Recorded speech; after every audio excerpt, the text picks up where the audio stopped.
What's up, everybody? Damon here, and in today's gaming news, would you believe the best-selling football game of all time is not a Madden game?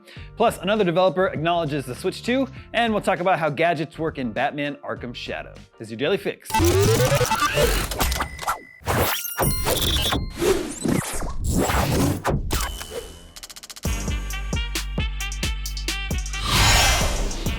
Presented by Batman Arkham Shadow, only available on MetaQuest 3 and 3S.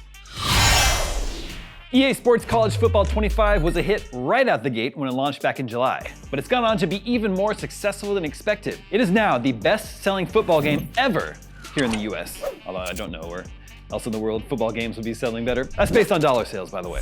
Analyst Matt Piscatella shared the news on Blue Sky, noting that the previous record was held by Madden NFL 07. That's right, until now, no football game had earned more than that Madden release from 17 years ago. Can you imagine how that must feel for the publisher to still be chasing that high? I bet it's maddening. College Football 25 is the first such game since 2013's NCAA Football 14. EA stopped producing college football games for over a decade because of a lawsuit over college players' name, image, and likeness being used without compensation. But now the NCAA has agreed to offer likeness compensation. EA's college football series is back under a new name, and every player appearing in the game is getting $600 and a copy of College Football 25. And I guess fans were really eager to have a college football game back because in just a few months, you've made it the best-selling football game ever. But it's not the best-selling sports game ever. That title goes to NBA 2K21, a game we gave a 6 out of 10, by the way. It's funny, the top 10 best-selling sports games of all time are all EA football games and 2K basketball games, except for Wii Sports Resort, which comes in at number 8. Piscatella clarified, Madden NFL 07 still holds the record for lifetime unit sales of a football video game in the US. So Madden 07 sold more copies, but College Football 25 made more money, which is interesting because it's already seeing deep discounts. You don't have to pay full price for the return of college football. And speaking of best-selling games, Call of Duty Black Ops 6 is rolling out today. Now, typically, the latest Call of Duty goes on to be the best-selling game of the year. Except last year, Hogwarts Legacy snatched that title from Activision. Currently,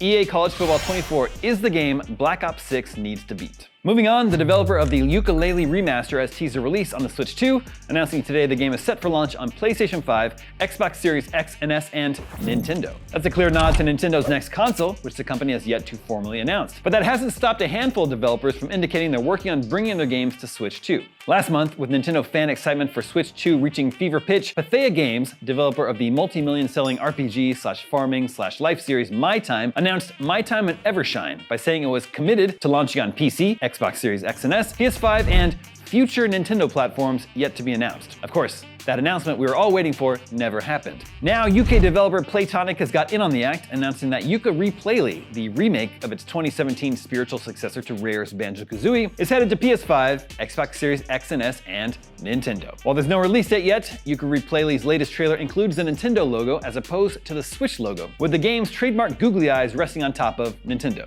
Playtonic teased, experience the definitive version of Yooka and Laylee's very first adventure on a platform of your choice when the game launches on... Wait, too soon for that. Another reason it's interesting they left out the Switch logo is because, is it not coming to Switch? Only the Switch 2? The original is on Switch. Seems like they could have included the Switch logo on there and also brought it to the next console. I don't know, kinda weird. Nintendo has said it won't release the Switch 2 before the end of its current financial year, which runs to March 31st, 2025. Now that we're almost into November and the big holiday shopping season, I'd say a reveal of the new console before the end of the year is less likely with each passing week. At this point, a reveal in early 2025 makes a lot more sense with a release later in the year. And finally, Batman Arkham Shadow released this week exclusively on MetaQuest 3 and 3S. It brings the Arkham series into VR and gives you an arsenal of Batman's iconic gadgets to use. There's smoke bombs, explosive gel, shock gloves, the bat claw, batarangs, and the grapnel gun. They can be used outside combat to solve puzzles or help with traversal, or inside combat to keep combos going and keep enemies off balance. And since you're seeing through Batman's eyes, it really feels like you're using these gadgets. It's not just a simple button press like it normally would be. You'll pull your batarangs off the strap on your chest and physically fling them at enemies or obstacles. You'll pull your smoke bombs off your forearm and throw them. And then there's a classic grapnel gun that you can use to explore. You'll need to look around to spot places you can grapple to, then point and shoot to reach that spot.